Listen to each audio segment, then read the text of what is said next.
Guilty Gear.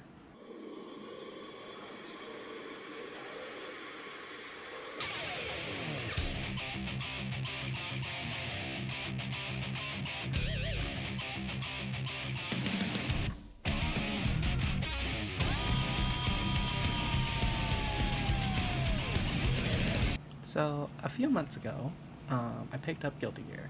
This was probably around the end of Christmas. And since then, I'm a trans guy. I'm into the trans memes. We have Brisket, Baggett, Banquet, Budget, and I thought, damn, I like fighting games. I'm not really good at them, but I like them. And I'm like, well, why not play the game with the silly trans girl? So I did. And one thing I learned playing Bridget is that I really like Testament. And of course, you might ask, why? These two do not go together. But then you realize, Testament is a baddie. They got that they them special. They got that pronoun check. They got that fucking cool ass bird up. Bird up. And this got me thinking. We often talk a lot about the trans space when it comes to representation, gay, lesbian, bisexual representation, trans representation. And I think more so recently, we have seen a very large rise in non binary representation. And that's kind of what I wanted to talk about. Because I think that's really important. So behind me is going to be some Testament gameplay. Have fun. Occasionally behind me, I'm going to be having some Mr. Rad Chad art, Mr. Rad Chad the Mad Lad, and to some of you, your dad. And of course, I will link him in the description. But moving forward, I want to talk about what Testament means and what that means for non-binary representation, as well as what that means for the entire entertainment industry moving forward in terms of representation. Also, very late, happy Pride Month, and part of the reason I've been gone so long, before I get into everything, is life has a way, and also I'm now using DaVinci as opposed to Adobe, because I'm not giving them any more of my fucking money. But if you see sparklies behind me, it's a feature, not me not knowing how the chroma key works. Admittedly, Premiere Pro Chrome key works a little bit better. Sorry. But yeah, it's a feature, and if anyone says anything, just tell them it's my magnificent radiance simply irradiating your eyeballs. So to start, I suppose we can always ask, how does Bridget make me a Testament main? Well, first and foremost, like I said, Bridget got me into the game, and I just felt myself gravitating towards Testament. You see the cool character, you see the Wooberman, the bird, and it's like, wow, that's pretty cool.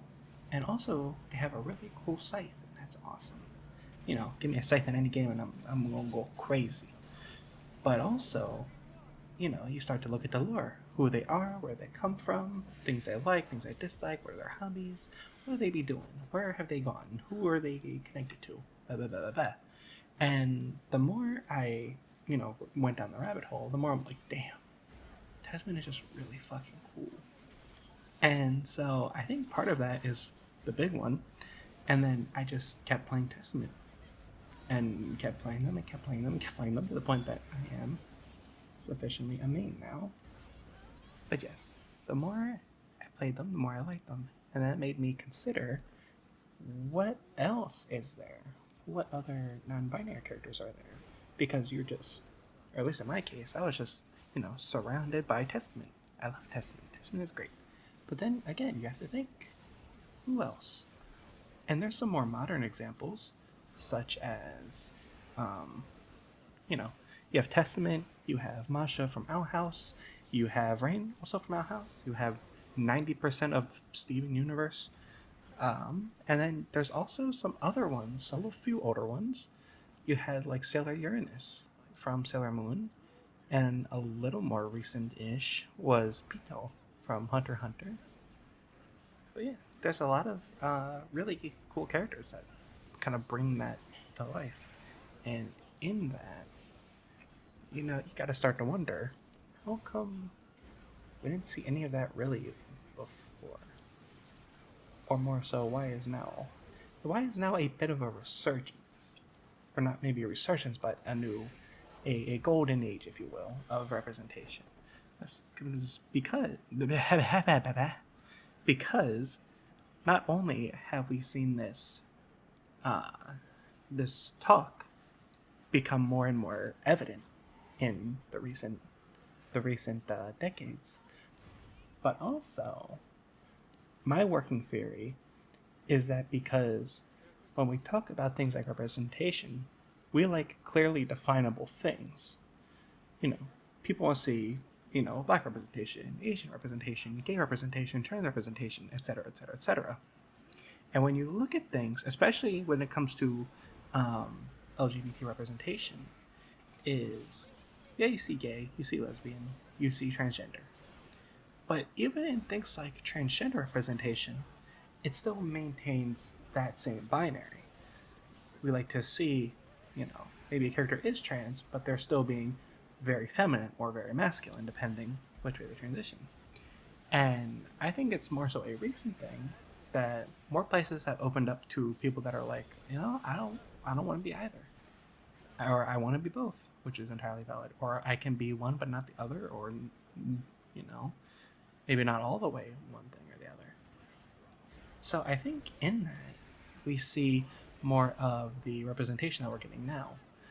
And I will be the biggest hater of Steven Universe. I'll be front lines to want to throw every reel of that fucking show into the fucking stratosphere because I hate it so much. But I will admit, one thing it did do is that it made waves.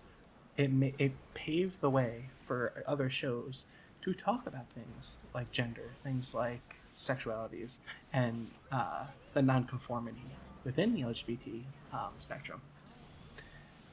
And within that,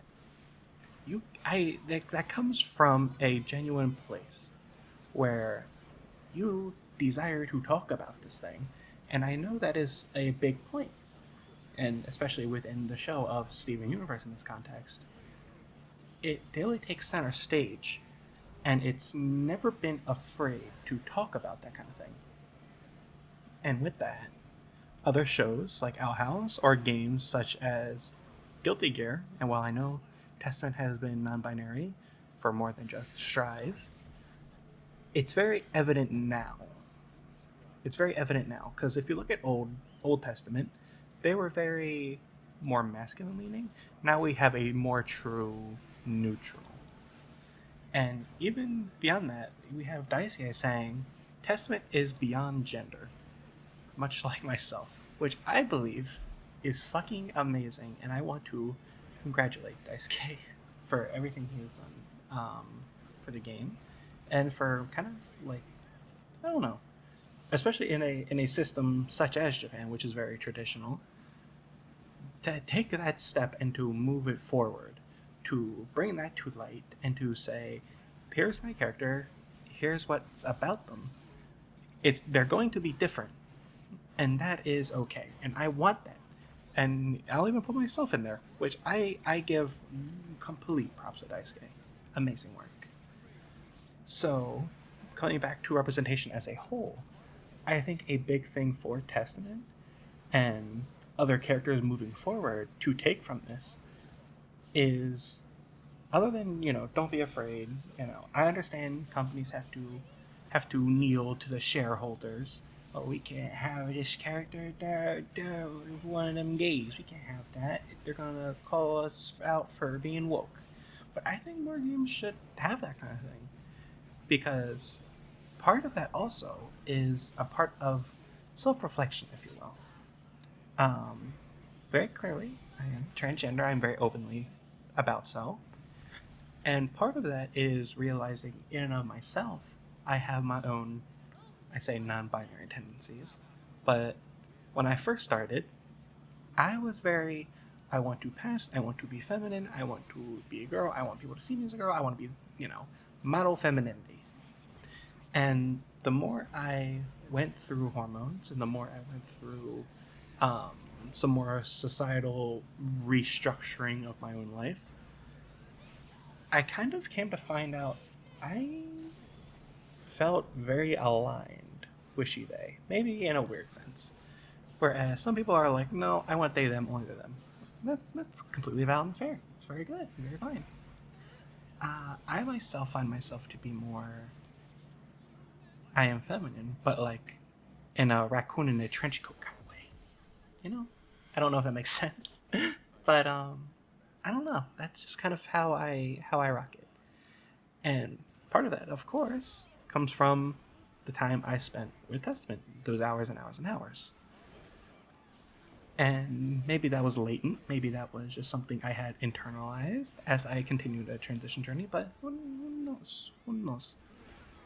I have plenty of non-binary friends, and to be quite honest, I feel like, you know, while representation is not everything, it's not like, oh, look at that you. I do feel like it is important for non-binary people themselves to feel seen, to feel viewed, so that people understand a little better. And a big part of that also is um, not only video games, not only TV, but also things like books, like even things like visual novels or manga, graphic novels, that kind of thing. Things like if you have ever seen the book Gender X, I think it is a very good book. I recommend more people give it a read. And while not exclusively non-binary, I also recommend The Green Yuri, you know the one.